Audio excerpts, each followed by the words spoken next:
Hello everyone, welcome to logic Pathshala. आज हमारा देखो जो वीडियो होगी वो मंथली करंट अफेयर की रहेगी, जिसमें हम अक्टूबर मंथ का करेंगे, जिसका पार्ट फर्स्ट मैंने आपको करा दिया है। अगर आपने वो वीडियो नहीं देखी हो तो डिस्क्रिप्शन बॉक्स में आप लोगों को लिंक मिल जाएगा, आप लोग वहां से देख सकते हैं। तो चलिए फिर आज पार्ट 2 के कुछ इंपॉर्टेंट क्वेश्चंस की शुरुआत करते हैं। सबसे पहला क्वेश्चन देखिए, हमसे पूछा क्या गया है कि जो 13th फ्रेंच ओपन हुआ था उसमें मेंस सिंगल का जो टाइटल है वो किसने जीता है। तो करेक्ट आंसर यहाँ पर क्या हो जाएगा, राफेल नदाल। ये जो मेंस सिंगल का टाइटल हुआ है किसमें, फ्रेंच ओपन में, वो राफेल नदाल ने जीता है इस बार का। तो ये आप लोगों को ध्यान रखना है, ग्रैंड स्लैम टूर्नामेंट होता है ये फ्रेंच ओपन, ठीक है। और एडिशन कौन सा है, 13th। तो जो चीज़ें आप लोगों को मैं बता रही हूँ वो ध्यान रखिएगा। अब देखो इसी में ही आप लोगों से वुमेन्स का भी पूछ सकते हैं।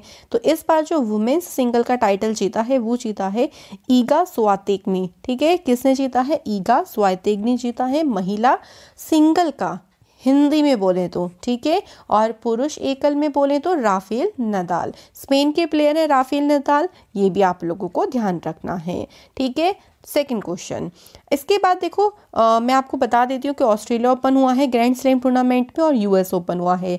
इस बार जो विंबलडन होता था उसको कैंसिल कर दिया है बिकॉज ऑफ कोविड। तो ऑस्ट्रेलिया में मेंस और वुमेन्स का टाइटल देखो, आप लोग देखो, नोवाक जोकोविच और सोफिया कैनिन। और यूएस ओपन में किसने है, मेंस में तो डोमिनिक थियम और वुमेन्स में जीता है नाओमी ओसाका ने। तो ये आप लोगों को पूरी लिस्ट है जो आप लोगों को ध्यान रखनी है। अगला क्वेश्चन देखो क्या है, अंतर्राष्ट्रीय बालिका दिवस कब मनाया जाता है। तो अंतर्राष्ट्रीय बालिका दिवस मनाया जाता है 11 अक्टूबर को। ये जो दिवस है मतलब बेसिकली क्यों मनाया जाता है, तो लड़कियों को सशक्तिकरण बनाने के लिए, उनको आगे बढ़ाने के लिए, उनके अधिकारों से उनको मतलब उनको बताया जाता है कि आप लोग किस तरीके से आगे बढ़ सकते हो लाइफ में, ठीक है। उनको यहाँ पर प्रोत्साहित किया जाता है। तो उसी के उपलक्ष्य में हर साल 11 अक्टूबर को ये जो दिवस है मनाया जाता है। इस बार की थीम आप लोगों को ध्यान रखनी है।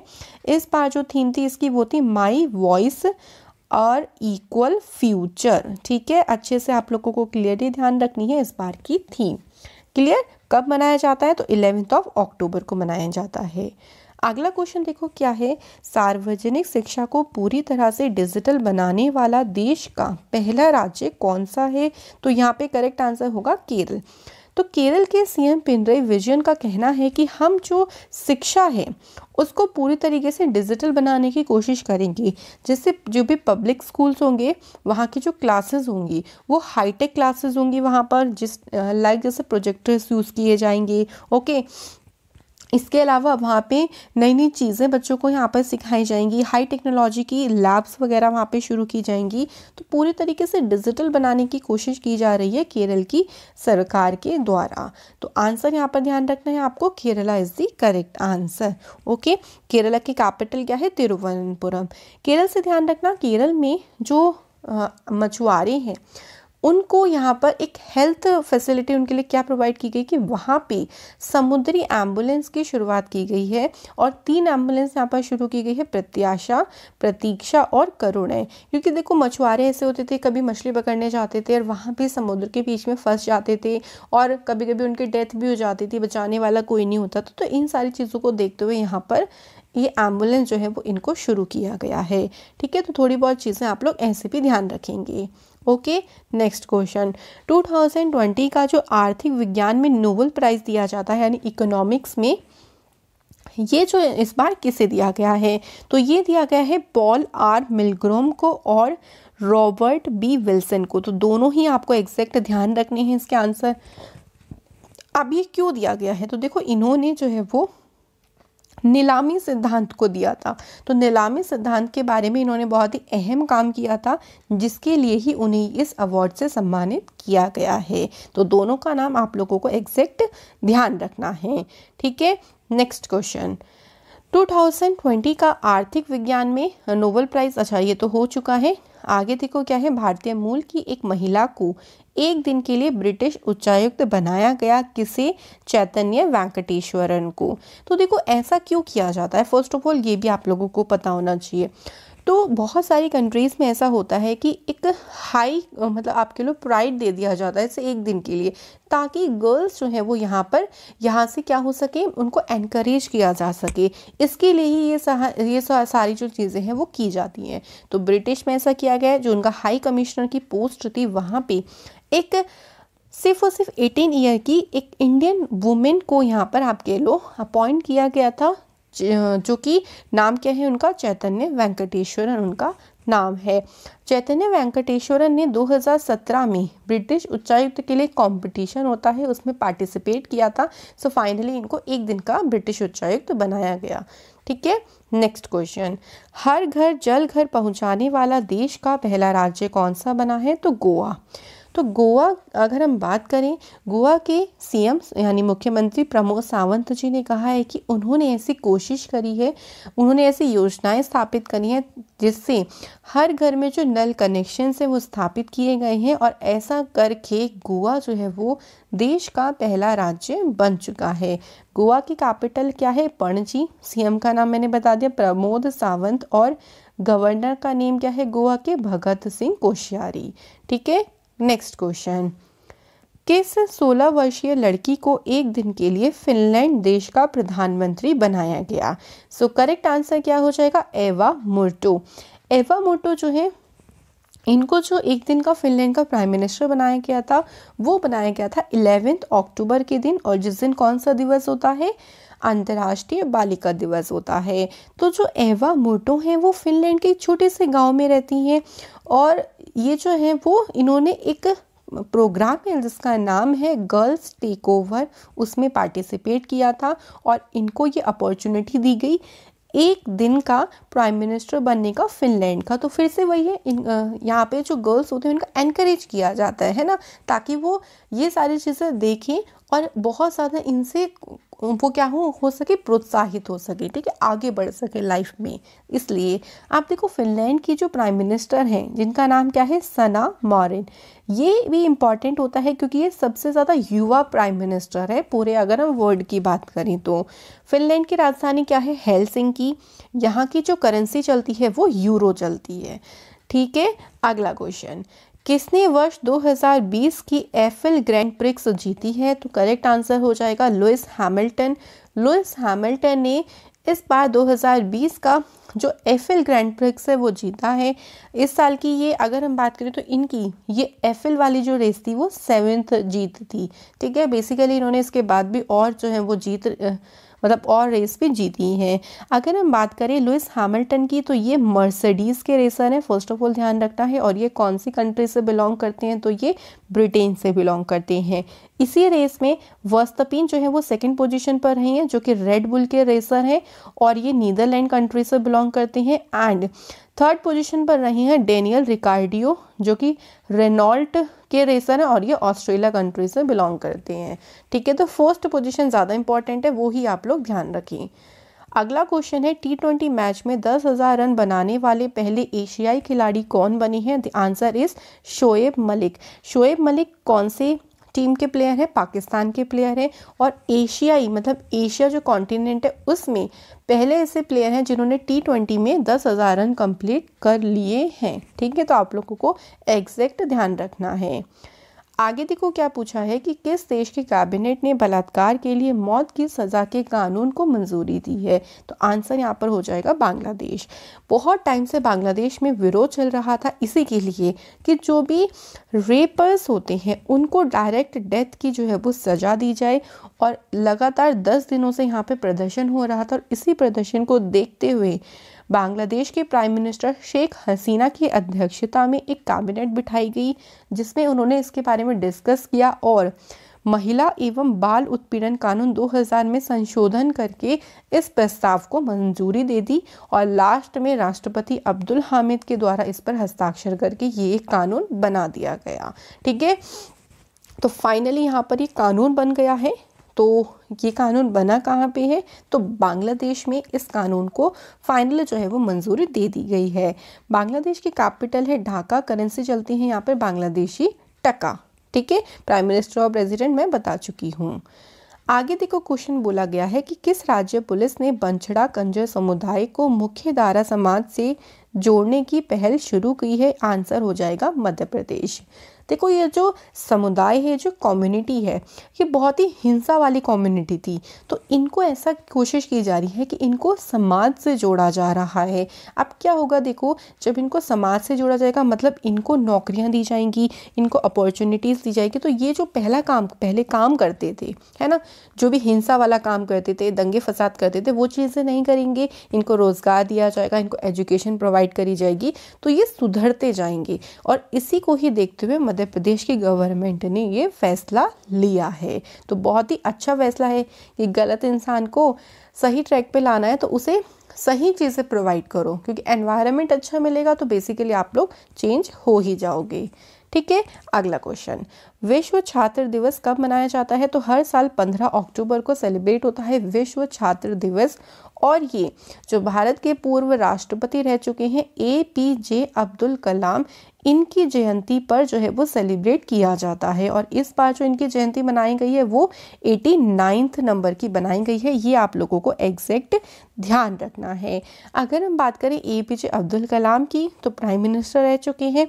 इसके अलावा इनको पद्म भूषण, पद्म विभूषण, भारत रत्न, वीर सावरकर पुरस्कार ऐसे अवार्ड से सम्मानित किया जा चुका है। ठीक है, इनको भारत का मिसाइल मैन भी कहते हैं। आप लोगों को ये भी ध्यान रखना है। तो एग्जैक्ट ध्यान रहेगा। वर्ल्ड स्टूडेंट कब सेलिब्रेट होता है? 15 अक्टूबर को। अगला क्वेश्चन है, किस सरकार ने Sujal drink from tap mission योजना की शुरुआत की है? तो करेक्ट आंसर होगा उड़ीसा। उड़ीसा के CM नवीन पटनायक ने बोला है कि राज्य का जितने भी शहरी क्षेत्र हैं वहाँ पे पीने की पानी की जो गुणवत्ता है और जो पानी है उसको 24 घंटे यहाँ पर लोगों को प्रोवाइड कराया जाएगा। और यहाँ पर जो भी अगर मान लीजिए कहीं पाइप कनेक्शंस नहीं है तो उनको पाइप कनेक्शंस भी पूरी तरीके से उपलब्ध कराए जाएंगे। और ये एम रखा गया है कि हम 2022 तक सभी शहरी क्षेत्र में पाइप की जो कनेक्शन है वो पूरी तरीके से उपलब्ध करा देंगे। किस योजना के तहत? Sujal drink from tap mission योजना के तहत। तो आंसर यहाँ पर हो जाएगा Orissa is the correct answer. Next है, अंतर्राष्ट्रीय ग्रामीण महिला दिवस कब मनाया जाता है? तो हर साल 15 अक्टूबर को ये जो दिवस है वो सेलिब्रेट होता है। मेन पर्पस यही होता है कि जो ग्रामीण महिलाएं हैं उनके जीवन में सुधार के लिए, उनको यहाँ पर आत्मविश्वास बढ़ाने के लिए इसकी शुरुआत की गई थी। और इस बार की जो थीम है इस बार की वो आप लोगों को ध्यान रखनी है। तो इस बार जो थीम रही है वो रही है बिल्डिंग रूरल वुमेन्स रेजिलेंस। ठीक है, जो मैं लिखती जा रही हूँ वो मैं बोलती जा रही हूँ, तो ध्यान रखना। In the wake of Covid. ठीक है, वेक ऑफ कोविड। तो ये इस बार की रही है थीम अंतर्राष्ट्रीय महिला दिवस की। आगे देखो क्या है, मलेशिया देश में भारत का नया राजदूत किसे बनाया गया है? तो मनोज कुमार भारती को मलेशिया में जो भारत की तरफ से जो नेक्स्ट एम्बेसडर है वो अपॉइंट किया गया है। एम्बेसडर और मैंने हाई कमिश्नर की आप लोगों को वीडियो प्रोवाइड कर दी है जिसमें टोटल 2020 में जो अपॉइंट हुए उसकी लिस्ट है और मैंने ट्रिक से आप लोगों को वो याद कराया है, तो आप लोग उस वीडियो को ज़रूर देखें। अगला क्वेश्चन देखो क्या है, किस भारतीय लड़की ने 1 घंटे में 33 तरह की डिश बनाकर एक रिकॉर्ड दर्ज किया है? आंसर क्या है? सानवी एम प्राजित। तो सानवी एम प्राजित जो है वो केरला की रहने वाली हैं और सिर्फ 10 साल की हैं। इन्होंने 1 घंटे में 33 तरह की डिश अलग अलग बनाकर रिकॉर्ड दर्ज किया है। जैसे उन्होंने इडली, कॉर्न, मशरूम टिक्का, पनीर टिक्का, इस टाइप की जो डिशेस हैं वो बनाई हैं। सो 1 घंटे में काफ़ी टाइप की जो है वो इन्होंने डिशेस बनाई हैं। ठीक है, तो आप लोग इनका नाम ध्यान रखिएगा।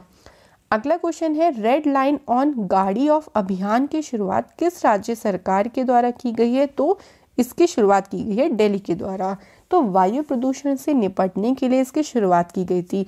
जैसे आप लोगों ने देखा होगा जब रेड लाइट हो जाती है ट्रैफिक सिग्नल में तो बहुत लोग ऐसे होते हैं जो गाड़ी को ऑफ नहीं करते, गाड़ी ऑन रहती है, तो पेट्रोल वेस्ट होता है। सेकंड, यहाँ से पोल्यूशन भी होता है कि अगर आप 10 मिनट रुके हो रेड लाइट पे, तो 10 मिनट आप लोगों ने वो फालतू का पेट्रोल वेस्ट किया और पोल्यूशन किया, तो वही आप लोग सेव कर सकते हो एंड एनवायरनमेंट में जो पोल्यूशन होता है थोड़ी बहुत उसमें कमी भी कर सकते हो। तो इसी के बारे में लोगों को बताया जाएगा कि रोज़ाना आप लोग जो इतना पेट्रोल खर्च कर देते हो, इतना फ्यूल बेकार कर देते हो, उस चीज़ को आप लोग सेव कर सकते हो। तो दिल्ली गवर्नमेंट के द्वारा जो है वो इस कैंपेन की, आप कह लो, इसकी शुरुआत की गई थी। ठीक है, आगे पूछा गया है कि यूनेस्को में भारत के स्थायी प्रतिनिधि के रूप में किसे नियुक्त किया गया है, तो आंसर हो जाएगा विशाल वी शर्मा। विशाल वी शर्मा को अपॉइंट किया गया यूनेस्को में। यूनेस्को की अगर हम बात करें तो 1945 में इसकी स्थापना हुई थी। यूनेस्को का जो हेडक्वार्टर है वो पेरिस में है। ठीक है, विशाल वी शर्मा को अपॉइंट किया गया है। ये किसकी जगह पे अपॉइंट हुए हैं, तो ये अपॉइंट हुए हैं जावेद अशरफ की जगह पर। तो ये जो चीज़ें आप लोगों को ध्यान रखनी है। आगे बोला गया है कि एक पुस्तक का नेम है जिसका नेम है द बैटल ऑफ बिलोंगिंग। इस बुक के ऑथर कौन है, तो आंसर यहाँ पर हो जाएगा शशि थरूर। शशि थरूर के द्वारा ये बुक लिखी गई है। अब इस बुक में बताया क्या गया है, तो दुनिया भर में जो राष्ट्रवाद है उसके यहाँ पर जो वर्ड, उसका जो पूरी तरीके से उल्लेख किया गया है इस बुक में। ठीक है, तो आप लोगों को ऑथर का नाम ध्यान रखना, ये नहीं पूछेंगे कि इस बुक में लिखा क्या गया है। ठीक है, तो शशि थरूर के द्वारा इस बुक को लिखा गया है। थोड़ी सी मैं आप लोगों को ट्रिक बता देती हूँ। देखो, जो बैटल है, बैटल से याद आ जाएगा, बैटल मतलब युद्ध जब होता है तो सब लोग थरथराने लगते हैं। मतलब आपने देखा होगा युद्ध अगर हम देखते हैं टीवी में तो एकदम हमारी सांसें रुक जाती हैं कि इतना ज़्यादा खून खराबा होता है चारों तरफ। ठीक है, तो थरथराने लगते हैं। तो थरूर से आप लोग इस तरीके से ध्यान रखेंगे, सांसें रुक जाते हैं तो शशि में सांस, इस तरीके से आप लोग छोटा सा ट्रिक्स बना सकते हो। आगे देखो क्या बोला है कि हींग की खेती भारत में पहली बार किस राज्य में शुरू की गई है, तो आंसर यहाँ पर होगा हिमाचल प्रदेश। पहली बार ऐसा हो रहा है कि भारत में हींग की खेती हो रही है। अभी तक भारत हींग की खेती नहीं करता था, जबकि आप लोग जानते हैं कि हींग जो है वो भारत में एक प्रमुख मसालों में आता है और भारत इसका जो आयात है वो अफगानिस्तान, ईरान, उज्बेकिस्तान से करता था। लगभग हर साल 1200 टन हींग जो है वो आयात किया जाता था और इस पे हर साल $100 मिलियन खर्च भी किए जाते थे। तो फाइनली भारत ने ये सोचा कि इतने रुपए खर्च करते हैं, इतना हम लोग अगर अपने ही देश में इस चीज़ को उत्पादित करने लगे, इसकी खेती करने लगे, तो ये जो पैसे हैं वो सेव हो जाएंगे ना। तो यहाँ पर जो है वो कोशिश की जा रही है पहली बार हींग की खेती की, तो हिमाचल प्रदेश से इसकी शुरुआत की गई है। आगे क्वेश्चन है, भारत और किस देश की नौसेना के बीच सिलीनेक्स 2020 आयोजित हुआ है, तो आंसर यहाँ पर हो जाएगा भारत और श्रीलंका। तो भारत और श्रीलंका की जो नौसेना है उनके बीच ये समुद्री अभ्यास हुआ है और इस बार कौन सा एडिशन हुआ है, इस बार हुआ है 8th एडिशन। इस अभ्यास का अभ्यास किया जाता है ताकि दोनों देश अपने अपने यहाँ पर जो भी इक्विपमेंट्स हैं, जो भी उन लोगों को, मतलब कोई भी उन लोगों को अगर चीज़ें आती हैं तो वो शेयर किया जाता है एक दूसरे के साथ। ठीक है, प्रशिक्षण दिया जाता है एक दूसरे को, इसलिए यहाँ पर एक्सरसाइज की जाती है और सिलीनेक्स भारत और श्रीलंका के बीच में हुई है। आगे है डेनमार्क ओपन 2020 में महिला एकल का खिताब किसने जीता है, तो नोजोमी ओकुहारा ने खिताब जीता है। ओकुहारा ने 3 बार ये विश्व चैंपियन रह चुकी, मतलब 3 बार ये रही नहीं है, इन्होंने 3 बार जो विश्व चैंपियन है जिसका नाम है कैरोलिना मारिन, इनको हराया है और ये जो टाइटल है वो अपने नाम किया है। अगर हम बात करें इसमें, ये तो देखो वुमेन सिंगल है, अगर मेंस सिंगल का भी आप लोगों से पूछ लिया तो ध्यान होना चाहिए आप लोगों को। मेंस सिंगल में जीता है एंडर्स एंटोन सेन ने, जो है वो ये जीता है, जो कि डेनमार्क से बिलोंग करते हैं, ये भी डेनमार्क के हैं। ठीक है, नाओजोमी ओकुहारा जो है वो वुमेन्स में जीती हैं, ये आप लोगों को ध्यान रखना है। आगे पूछा गया है किस देश की दूसरी बार नई प्रधानमंत्री जेसिंडा ऑर्डन बनी है, तो न्यूजीलैंड की बनी है। अगले 3 वर्षों के लिए फिर से ये यहाँ की प्राइम मिनिस्टर अपॉइंट हो चुकी हैं। इनसे पहले 2017 में ये अपॉइंट हुई थी as a 40th prime minister of New Zealand. ठीक है, तो 2017 से 2020 तक रहीं, अब अगले फिर 2023 तक रहेंगी, तो आप लोगों को ध्यान रखना है। आगे पूछा गया है कि किस राज्य का आसन कंजर्वेशन रिजर्व को उत्तराखंड का पहला रामसर स्थल घोषित किया गया है। ये थोड़ा सा क्वेश्चन में आप लोगों को गड़बड़ हो गया है, ठीक है। यहाँ पे उत्तराखंड आप लोगों को आंसर ही बताना था कि जो आसन कंजर्वेशन रिजर्व है उसे अभी हाल ही में रामसर स्थल में शामिल किया गया है। और ये है कहाँ पे, तो ये बेसिकली है उत्तराखंड में, ठीक है। रामसर साइट्स में उन वेटलैंड्स को शामिल किया जाता है जिनको प्रोटेक्ट करना बहुत ज़्यादा ज़रूरी होता है, ठीक है। तो यहाँ पे आंसर हो जाएगा उत्तराखंड। भारतीय पर्यटन सांख्यिकी रैंकिंग 2019 के अनुसार शीर्ष स्थान पर कौन सा राज्य रहा है, तो उत्तर प्रदेश रहा है, जिसने सबसे ज़्यादा घरेलू पर्यटक को अपने यहाँ पे आकर्षित किया है, मतलब लोग वहाँ पर ज़्यादा आए हैं। इसी रैंकिंग में तमिलनाडु सेकंड पोजीशन पर रहा है और आंध्र प्रदेश रहा है थर्ड पोजीशन पर।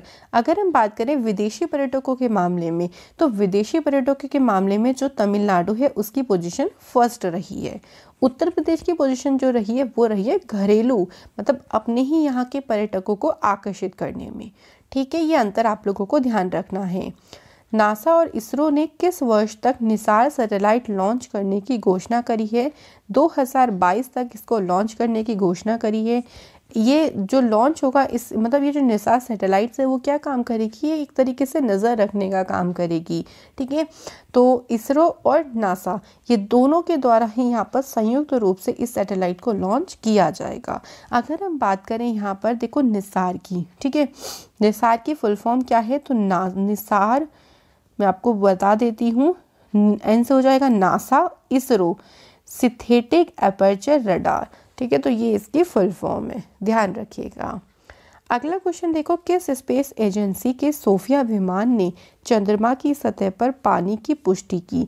तो भाई ये नासा की स्पेस एजेंसी ने करी है। उन्होंने ये पता लगाया कि चंद्रमा की सतह पर पानी की कुछ बूंदें मिली हैं और ये जो हुआ है ये पहली बार ऐसा हुआ है, ठीक है। ये जो डेटा है वो डेटा का जो पता लगाया गया है वो एक सोफिया विमान है, उसके द्वारा इससे इस डेटा का जो है वो पता लगाया गया है, ठीक है। तो एक तो विमान का नाम ध्यान रखना, और ये विमान है किसका, तो नासा की स्पेस एजेंसी का है। दूसरा क्वेश्चन आपको ये ध्यान रखना है। आगे पूछा गया है कि किस राज्य सरकार ने उच्च शिक्षा में छात्रों की मदद के लिए डिजिटल लाइब्रेरी की शुरुआत की है? तो आंसर हो जाएगा यूपी। यूपी ने यहाँ पर देखो बहुत सारे बच्चे ऐसे होते हैं जो बुक्स परचेज नहीं कर सकते, उनके पास इतने पैसे नहीं होते, तो उन्हीं बच्चों को यहाँ पर शिक्षा मुहैया कराने के उद्देश्य से ही इस डिजिटल लाइब्रेरी की शुरुआत की है। यहाँ पे काफ़ी ज़्यादा बुक्स होंगी जिनको आप डाउनलोड करके इजीली पढ़ सकते हो, तो परचेज़ करने की आप लोगों को ज़रूरत नहीं पड़ेगी। तो इसकी शुरुआत ही कहाँ पे की गई है, यूपी में इसकी शुरुआत की गई है। आगे बोला गया है कि दिल्ली मेट्रो रेल कॉरपोरेशन ने किस बैंक के साथ मिलकर बहुउद्देशीय देशीय स्मार्ट कार्ड लॉन्च किया है? तो ये स्मार्ट कार्ड लॉन्च किया गया है एसबीआई के साथ मिलकर।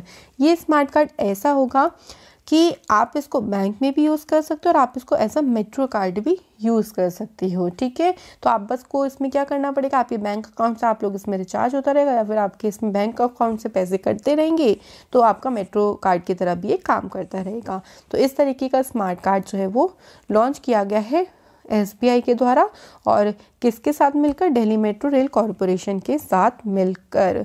तो ये था आज का हमारा लास्ट क्वेश्चन, और इसी के साथ अक्टूबर मंथ की करंट अफेयर्स पूरी तरीके से फिनिश हो जाती है। अब मैं आपको डेली बेसिस पे करंट अफेयर्स नहीं कराऊंगी, वीकली हम लोग यहाँ पर करंट अफेयर्स किया करेंगे, और एक दो वीडियो आपकी मंथली करंट अफेयर्स की आया करेगी, ठीक है। तो आप लोग इन वीडियो से ही पूरे मंथ की करंट अफेयर्स को कवर कर सकते हो। तो चलिए मिलेंगे नेक्स्ट किसी वीडियो में ऐसे ही कुछ इंपॉर्टेंट क्वेश्चंस के साथ, तब तक के लिए थैंक यू।